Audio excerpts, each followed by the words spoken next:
बिस्मिल्लाहिर्रहमानिर्रहीम, अस्सलाम वालेकुम। मैं फैज़ान रिजवी हूँ और आप मेरे यूट्यूब चैनल और फेसबुक पेज देख रहे हैं। आज 26 सितंबर 2022 है, दिन है जी मंडे, पीर का 215वां रोज़ था। आज रूस और यूक्रेन के दरमियान जारी जंग का 4 इंपॉर्टेंट टॉपिक्स हैं जिन पर आज की वीडियो में हम बात करेंगे। एक तो यूक्रेन का काउंटर ऑफेंसिव, दूसरा रशिया की मोबिलाइजेशन कैंपेन, रेफरेंडम और सबसे लास्ट में बात करेंगे जोहरी हथियार इस्तेमाल करने का खदशा बहुत ज़्यादा बढ़ चुका है दोनों जानिब। रशिया और नेटो के बैकडोर राबते भी जारी हैं, सख्त स्टेटमेंट्स का तबादला भी जारी है और तैयारियां बिल्कुल मुकम्मल हैं दोनों जानिब। रशिया और नेटो की जानिब तैयारियां मुकम्मल हैं। आलमी इदारे न्यूक्लियर जंग को रोकने की बहुत ज़्यादा कोशिशें कर रहे हैं। क्यों नौबत यहाँ तक आ गई कि रवां महीने बहुत ज़्यादा खदशा है कि जोहरी हथियार इस्तेमाल किए जा सकते हैं, उसकी वजह भी आपको बताऊंगा आज की वीडियो में। उससे कबल मैं आपको बता दूं कि रशिया के वस्ती शहर के अंदर, ये आपको लोकेशन नज़र आ रही होगी, आज एक शूटिंग का वाकया हुआ। एक हमलावर जो है वो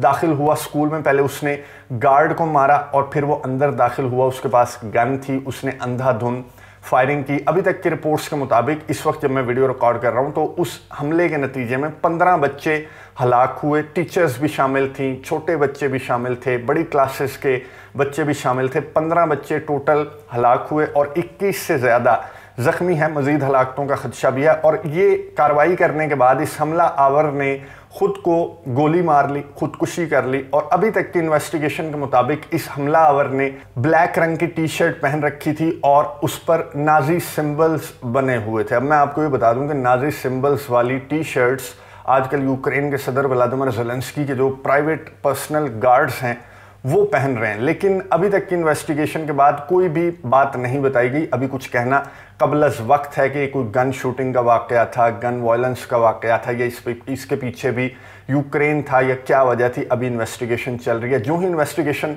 मुकम्मल होती है तो इस वाक़े पर एक सेपरेट वीडियो बनाकर आपको डिटेल के साथ आगाह करूंगा। बात कर लेते हैं यूक्रेन के काउंटर ऑफेंसिव की। ये मैप आपको नज़र आ रहा होगा, इसमें आपको कोई ख़ास फ़र्क नहीं दिख रहा होगा। यूक्रेन के काउंटर ऑफेंसिव की मैं बात कर रहा हूँ, यानी कि जो ब्लू कलर के जो एरियाज़ आपको इस मैप के अंदर दिखाई दे रहे हैं, ईस्टर्न यूक्रेन की साइड पर और सदर्न यूक्रेन में भी थोड़े बहुत आपको ब्लू कलर के एरियाज नजर आ रहे होंगे। ये पहले 2-3 रोज यूक्रेन का काउंटर ऑफेंसिव अच्छी रफ्तार के साथ आगे बढ़ा, लेकिन उसके बाद ये काउंटर ऑफेंसिव रुक चुका है। उसकी कुछ वजूहात हैं। अभी भी यूक्रेन तो क्लेम कर रहा है कि हमने मजीद कुछ सेटलमेंट्स खाली करवा ली, हमारी फोर्सेस काउंटर ऑफेंसिव को लेकर आगे की जानिब बढ़ रहे हैं। लेकिन डिफेंस मिनिस्ट्री ने, यूक्रेन के सदर ने, व्लादिमीर ज़ेलेंस्की ने खुद एडमिट किया कि हमारे काउंटर ऑफेंसिव की रफ्तार जो है वो पहले जैसी नहीं रही। उसकी 2-3 वजूहात हैं। पहली वजह तो है ईरानियन ड्रोन्स, जो कि यूक्रेन के सदर व्लादिमीर ज़ेलेंस्की ने भी कहा कि रशिया की फोर्सेस ईरान के ड्रोन्स जो हैं वो बहुत ज़्यादा इस्तेमाल कर रहे हैं, जिसकी वजह से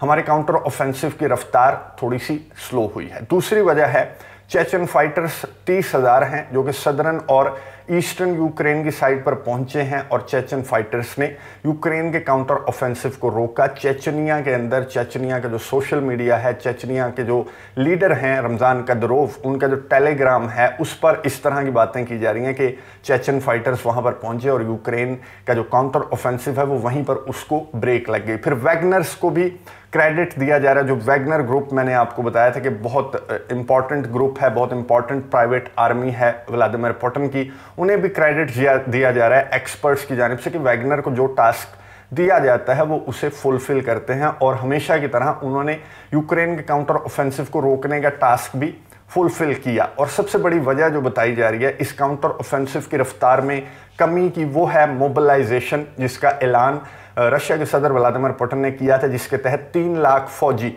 मैदान जंग में पहुंच जाएंगे और पहुंचना शुरू हो गए हैं अकॉर्डिंग टू सम रिपोर्ट्स, जिसकी वजह से यूक्रेन का काउंटर ऑफेंसिव एक तो रुक गया, दूसरा यूक्रेन अब प्लान कर रहा है कि अपने काउंटर ऑफेंसिव को लेकर किस तरह से आगे बढ़ना है। आगे अब चेचन फाइटर्स भी हैं, वैगनर ग्रुप भी है और 3 लाख रूसी रिजर्व फौजी भी मैदान जंग में पहुंच जाएंगे। तो इस सिचुएशन में अपने काउंटर ऑफेंसिव को लेकर आगे की जानिब बढ़ना यूक्रेन के लिए एक तरह से नामुमकिन है। लेकिन यूक्रेन के सदर व्लादिमीर ज़ेलेंस्की, यूक्रेन की डिफेंस मिनिस्ट्री अब प्लान कर रहे हैं कि अपने काउंटर ऑफेंसिव को लेकर किस तरह से आगे बढ़ना है और किस तरह से टैकल करना है इन ग्रुप्स को, इन फाइटर्स को, इन फौजियों को जो कि रशिया के सदर व्लादिमीर पुतिन ने डिप्लॉय किए हैं मैदान जंग। पहली जो स्ट्रेटजी यूक्रेन, नेटो ममालिक और यूरोपियन कंट्रीज इस्तेमाल कर रहे हैं इन्हें काउंटर करने की, जो ग्रुप्स मैंने आपको बताए और जो फाइटर्स और जो मोबिलाइजेशन कैंपेन के तहत 3 लाख फौजी हैं, पहली स्ट्रेटजी है मीडिया वॉर। मीडिया के जरिए से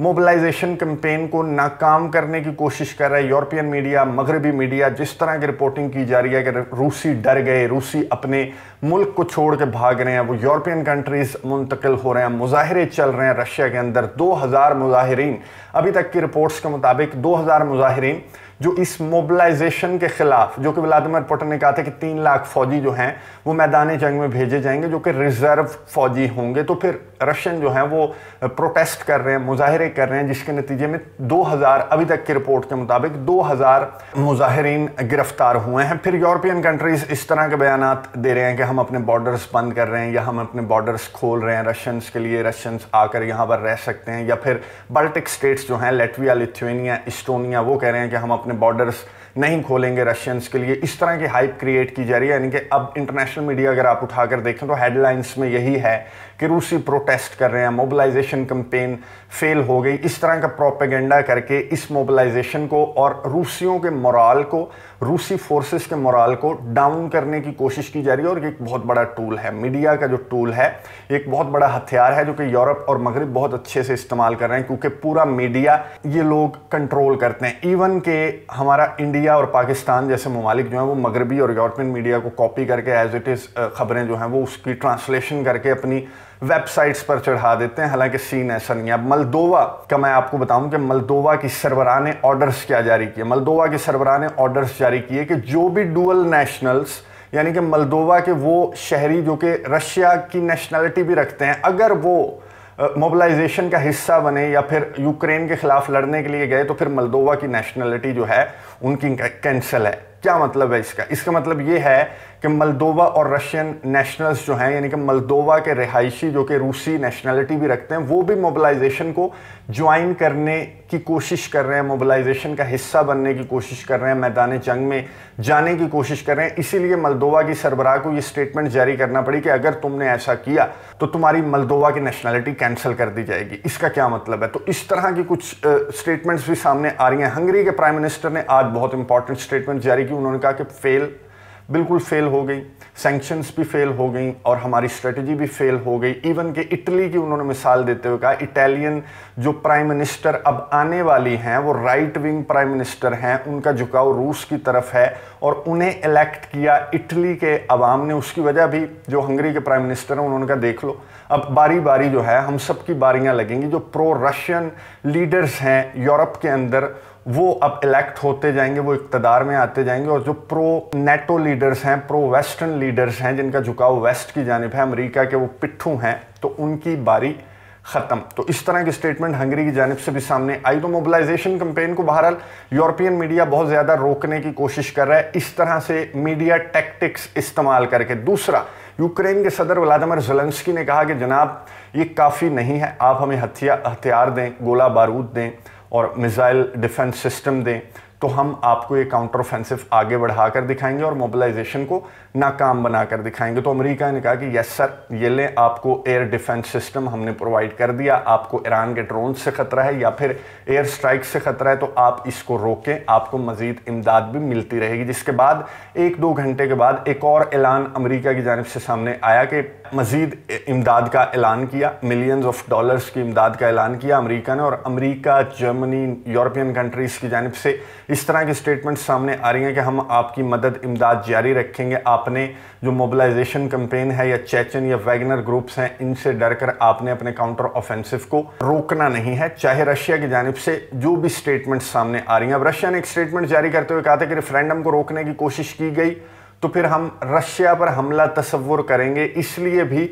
यूक्रेन कतरा रहा है उन इलाकों पर हमले करने से, काउंटर ऑफेंसिव को आगे बढ़ाने से, क्योंकि रेफरेंडम चल रहा है। आज सेकंड लास्ट डे था रेफरेंडम का, कल 27 सितंबर लास्ट डे है इस रेफरेंडम का। मैं आपको ये बता दूं कि जो टर्न आउट है वोटिंग का वो जारी कर दिया गया है रशिया की जानिब से। कुछ रिपोर्ट्स के थ्रू ये सामने आया कि ठीक है 70% से ज़्यादा है लुहांस्क और डोनेट्स्क के अंदर, और 50% से ज़्यादा है ज़ेपोरिजिया और खिरसोन के अंदर जो टर्न आउट है, वोटर्स बाहर निकल रहे हैं, वोट कास्ट कर रहे हैं। और आज सेकंड लास्ट डे है, कल लास्ट डे है, जिसके बाद 29 सितंबर को एक इजलास तलब किया गया है क्रेमलिन की जानिब से, और वहाँ पर यह फैसला किया जाएगा कि ऑफिशियली रेफरेंडम के रिजल्ट्स देखते हुए रशिया का हिस्सा बना दिया जाएगा इन इलाकों को जहाँ पर यह रेफरेंडम कंडक्ट किया गया, यानी कि लुहांस्क, डोनेट्स्क, ज़ेपोरिजिया और खिरसोन को रशिया का बाकायदा तौर पर हिस्सा बना दिया जाएगा बिफोर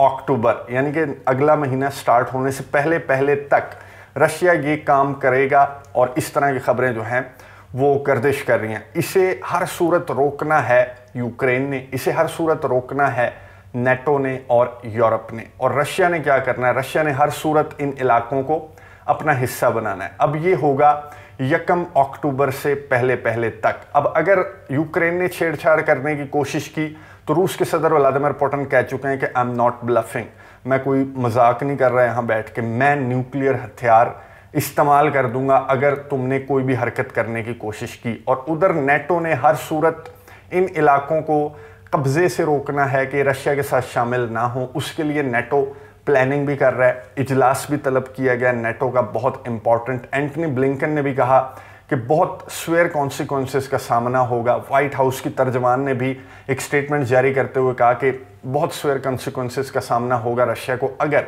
न्यूक्लियर हथियार इस्तेमाल किए गए। बैकडोर राबते भी किए जा रहे हैं दोनों ममालिक की जानिब से, और आलमी इदारे भी बैकडोर राबते कर रहे हैं कि ये जो आखिरी 3-4 दिन हैं इस महीने के बहुत इंपॉर्टेंट है, यानी कि रशिया ने इन इलाकों को अपने साथ शामिल करना है। और यूक्रेन प्लस इत्तेहादी जो यूरोप और नेटो है, उन्होंने रशिया को ऐसा करने से रोकना है। अब रशिया ने क्या किया? ब्लैक सी के अंदर अपना जो मिसाइल कैरियर है वो पहुंचा दिए 3।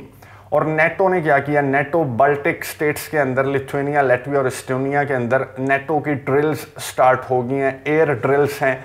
वहाँ पर हाई मार्स या ही मार्स जो high mobility artillery rocket system है वो पहुंचा दिया गया है। बिल्कुल इजलास तलब कर लिया गया है। और एंटनी ब्लिंकन ने एक इंटरव्यू के दौरान जवाब देते हुए कहा कि अगर रशिया ने न्यूक्लियर हथियार इस्तेमाल किए तो हमारी प्लानिंग मुकम्मल है, हम स्विफ्ट किस्म का और स्ट्रिक्ट किस्म का रिस्पांस देंगे। तो एंकर ने पूछा कि किस तरह का रिस्पांस, तो एंटनी ब्लिंकन ने कहा कि वो हिडन है और ये रिस्पांस ज़ाहिर है मैं ऑन कैमरा आपको नहीं बता सकता, लेकिन ये बता सकता हूँ कि रशिया बाज रहे न्यूक्लियर हथियार इस्तेमाल करने से। अगर रशिया ने न्यूक्लियर हथियार इस्तेमाल किए तो विद इन सेकेंड्स नेटो का रद्द अमल सामने आएगा। अब ये बहुत क्रिटिकल सिचुएशन है। इस वक्त मैंने आपको बता दिया कि क्या मुकम्मल सूरत हाल है। और ये जो रेफरेंडम ख़त्म हो रहा है कल, और 29 सितंबर को जो इजलास बुलाया है क्रेमलिन ने, उसमें जब ये अनाउंस किया जाएगा कि ये इलाके अब रशिया का हिस्सा हुए, तो इन इलाकों को रशिया का हिस्सा बनने से रोकने के लिए या यूक्रेन और उसके इत्तेहादी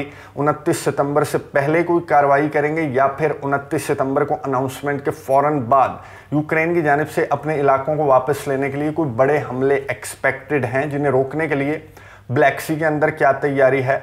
रूस के सदर व्लादिमीर पुतिन ने क्या कहा कि मैं ब्लफ नहीं कर रहा आपको, और यूक्रेन के सदर व्लादिमीर ज़ेलेंस्की ने कहा कि मुझे लगता है कि बिल्कुल व्लादिमीर पुतिन जो हैं वो में बातें नहीं कर रहे, बल्कि उन्होंने बिल्कुल रेडी कर लिया अपने न्यूक्लियर वेपन, और अगर नौबत आई तो वो इस्तेमाल करेंगे। तो फिर नेटो भी मुकम्मल तौर पर तैयार है। और ये 4 दिन बहुत ज़्यादा इम्पॉर्टेंट है, इन पर नज़र रखेंगे कि इस जंग को, जोहरी जंग को रोकने के लिए आलमी इदारे क्या किरदार अदा करते हैं, और इन इलाकों को रशिया का हिस्सा बनने से रोकने के लिए नेटो की अगली स्ट्रेटजी, यूक्रेन के सदर व्लादिमीर ज़ेलेंस्की का अगला कदम क्या होगा। आपको अपडेट्स देता रहूँगा। अगली वीडियो तक के लिए इजाज़त दीजिए। अल्लाह हाफ़िज़।